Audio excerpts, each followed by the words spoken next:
You know, not too many surprises. A lot of people had been expecting the features that we got on the iPhone to come out, probably because there was a leak a few months ago. But yeah, I mean, the big numbers coming out, really, it's going to cost $199 for that new iPhone. It's going to come out June 24th, I should say. And that is, by the way, the cheapest iPhone is going to be at $199. Steve Jobs said this is the biggest leap since the original iPhone, and it's going to have 100 new features. Some of them are really interesting, but I really want to talk about it with a developer, because this is a developer conference, and this is Josh Williams. He's the CEO and co-founder of Gowalla, which is the geolocation-based services. So, Josh, what are your initial impressions? And as a developer, what did he offer that's going to help you guys make more money or get more users? I mean, first, it was just exciting to see the improvements in the operating system that will allow us, as you go out and explore the world, to allow us to get a quicker read on where you are and suggest places nearby that you should either eat or explore or take photos of. And I'm excited. It's a really great day for developers. Now, you guys today also announced that you are now going to have your app available for RIM, Blackberries, which is the largest share of the smartphone space. It's a huge war out there. We were talking to Pandora's CEO, Tim Westergren, just a few minutes ago, and he was saying, you know, it's heating up, it's getting worse. We heard him take huge jabs at Google. How do you think it's going to play out? So, you know, Steve talked today a little bit about how the iPhone kind of sits at the intersection of art and technology, and we like to think of Gowalla as being a similar thing that exploits design and technology. And so we think the iPhone is always going to be like our flagship platform, but BlackBerry is such a huge, a huge market, warrior, and Android's growing, and I think we're looking at all these smartphone platforms as opportunities for us to grow as a company. Josh, who's hardest to work with? I mean, you guys are clearly dedicated to the iPhone, but as far as Google and RIM, I mean, are those guys as easy to work with or easier to work with maybe than Apple? Because there's so much made about Apple's secrecy and their dominance over developers.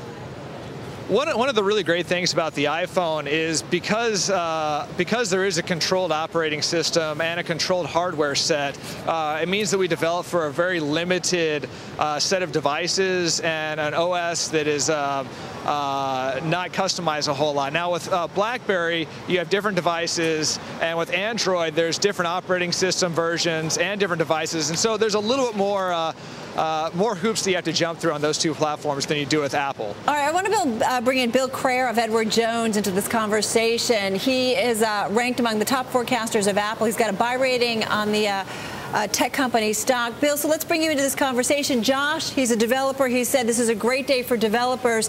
This new iPhone 4, is it a great day also for consumers?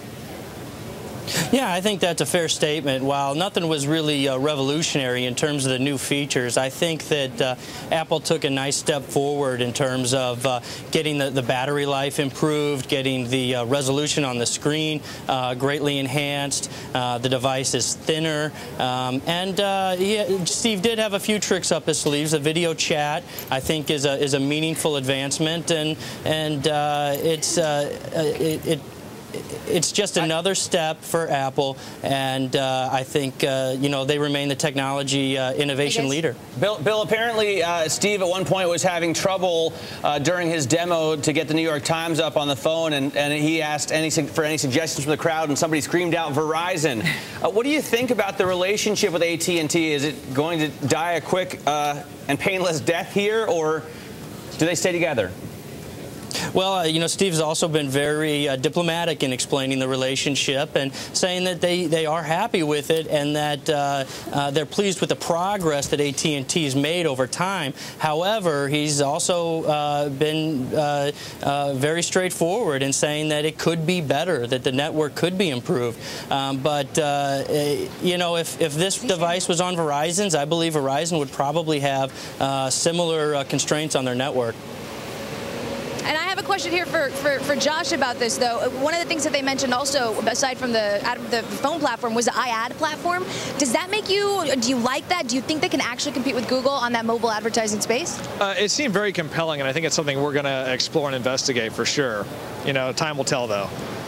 So a lot of different angles here. Hey, Josh, what about the iPad? I mean, have you created your app for the iPad already? Because there aren't obviously nearly as many, and is it just as easy to work with? Are you excited about it?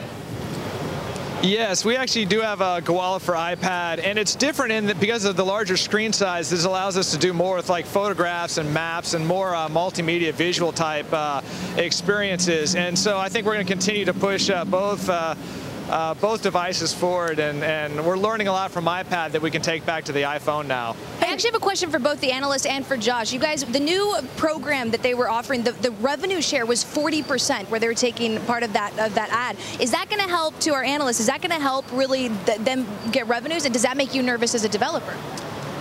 Boy, I don't know how that ends up looking. Oh, go ahead.